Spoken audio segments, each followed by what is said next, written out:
ഗോവിന്ദ നാമ സങ്കീർത്തനം. ഗോവിന്ദ ഗോവിന്ദ നാരായണ നാരായണ നാരായണ നാരായണ. ഭഗവാന്റെ അനുഗ്രഹം കൊണ്ട് ശ്രീമദ് ഭാഗവത സപ്താഹ യജ്ഞത്തിന്റെ ഏകദേശം സമാപനത്തിലേക്ക് അടുത്തുകൊണ്ടിരിക്കുകയാണ് നമ്മൾ. ഭഗവാന്റെ നാമസങ്കീർത്തനങ്ങളും വളരെ മനോഹരമായിട്ടുള്ള കഥകളും എല്ലാം നമ്മളെ മനസ്സിനെ ജീവിത ദുഃഖങ്ങളാകുന്ന ഈ സംസാര സാഗരത്തിൽ ഉഴലുന്ന മനുഷ്യനെ, നമ്മൾ ഓരോരുത്തരെയും ഭഗവാന്റെ പാദപത്മങ്ങളിൽ ഭക്തി ഉണ്ടാവാൻ വേണ്ടിയിട്ട് അല്പമെങ്കിലും ഈ 4-5 ദിവസം നിങ്ങൾക്ക് സാധിച്ചു എന്ന് ഞങ്ങൾ വിശ്വസിക്കുന്നു. ഇന്നലെ ദ്വാരകാനാഥനായിട്ടുള്ള ഭഗവാൻ സാക്ഷാൽ ലക്ഷ്മി ഭഗവതിയാകുന്ന രുക്മിണി ദേവിയോടുകൂടി തന്റെ സുധർമ്മയിൽ വാണരുളുന്ന രംഗം. ഇന്നലെ വരെ യജ്ഞവേദിയിൽ നമുക്ക് ഒരു കൃഷ്ണ വിഗ്രഹം മാത്രമേ ഉണ്ടായിരുന്നുള്ളൂ ശ്രീകോവിലില്.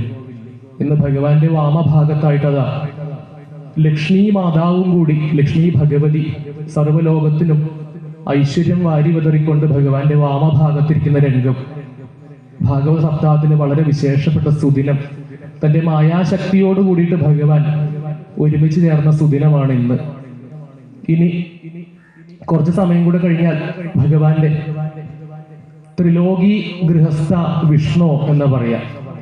16,108 അഷ്ടലക്ഷ്മിമാരോട് കൂടി ഉൾപ്പെടെ 8 ലക്ഷ്മിമാരോട് കൂടിയിട്ടുള്ള ഭഗവാന്റെ ആ സുധർമ്മയിലെ ഭരണം ദ്വാരകയ്ക്ക് മാത്രമല്ല സർവ്വലോകത്തിനും ഐശ്വര്യം വാരി വതറിക്കൊണ്ടാണ് ഭഗവാന്റെ ജീവിതം എന്നാണ് കാണിച്ചു തരിക ദശമസ്കന്ധം.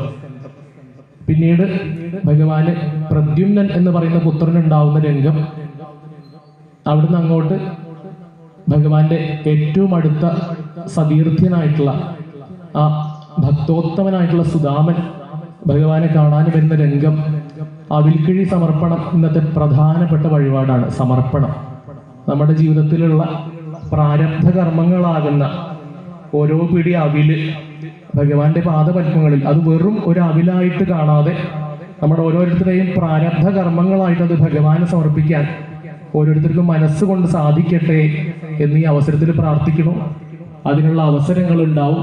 പിന്നീട് അവിടുന്ന് ഉഷാനിരുദ്ധം, ബാണചരിതം തുടങ്ങിയിട്ടുള്ള അതിമനോഹരമായിട്ടുള്ള കുറെ ഭഗവാന്റെ ഗൃഹസ്ഥാശ്രമ ലീലകളെ വർണ്ണിച്ചുകൊണ്ടാണ് ഇന്നത്തെ ദിവസം മുന്നോട്ട് പോവുക.